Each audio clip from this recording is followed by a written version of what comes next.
Hey guys, what's going on? It's Matt the Cell Junkie coming back at you with one more. I know it's been a hot minute since I've done one. There's been a lot of crap going on at work, but I've been able to test out my Apple Watch, and I've got to say, thus far, I know it's been, I've had almost 3 months with this bad boy, and I have to say that it's actually pretty good. I'm not going to say it's the best smartphone ever or smartwatch ever. I'm not going to say it's the worst one ever. It's got its own little area, I guess you could say. Obviously, if you own an iPhone, this is probably the best thing to have. If you don't own an iPhone, well, guess what? Unless you do some workarounds, you probably can't use it. So that's one of the big things. It's definitely it has a market. It has its customers. It's not for everyone. I mean, the same thing can be said about Android, where it works best on Android. You can use it on the iPhone, but it is very limited. So that's something you got to keep in mind. So, but having it for 3 months, I can say that I've enjoyed it. It works great. The heart rate monitor and the tracking and the stand up feature and all that stuff works very well. Notifications come through no problem.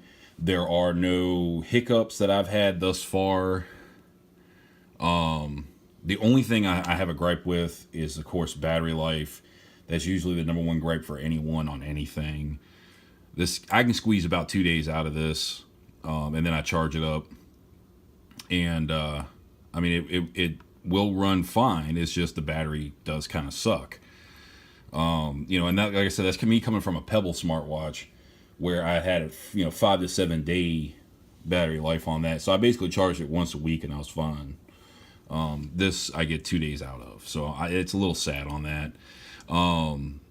I mean, the interface on this as well is pretty good. I haven't really had any issues with it. It's got the bubble configuration. Allows you to get whatever you need, whatever app you want for the most part. If it has an accompanying Apple Watch app add-on, I guess I'd call it, you can use it just fine. I mean, I can go to music, I can go to Google Maps, I can go pretty much to anything I need. And I gotta say, nice little trick that I can say about this is, when I use Apple Maps, I love it because it gives me a little ding ding on my wrist and a little vibration, knowing that the next right turn or the next left turn, or whatever the case may be. It's not one of those things where I'm kind of guessing where I'm supposed to turn, like I think that's where I'm supposed to turn. Like, it just straight tells me. And I do enjoy that because I use my GPS for work a lot, and that does come in handy. So, but guys, I mean, honestly, I mean, there's really not much to say about this that hasn't already been said. But at the same time, there's it's one of those things where it's like my opinion. This is what I've come across. This is what works for me. This is what doesn't work for me. So that's why this is kind of a quick video. I mean, overall, if you can get this for a good price, of course, now keep in mind this is the Series 1. If you can get this for a good price, I'd say get it if you got an iPhone. If you can only get it for the regular price, eh, eh. Because I mean, what I ended up paying for this, I got this plus the Apple Care on it for right about the price of just the watch. But I also got it, during the holiday season, so that's why. But I mean, if you can get it for a good price, go for it, guys. I'm not even gonna say no.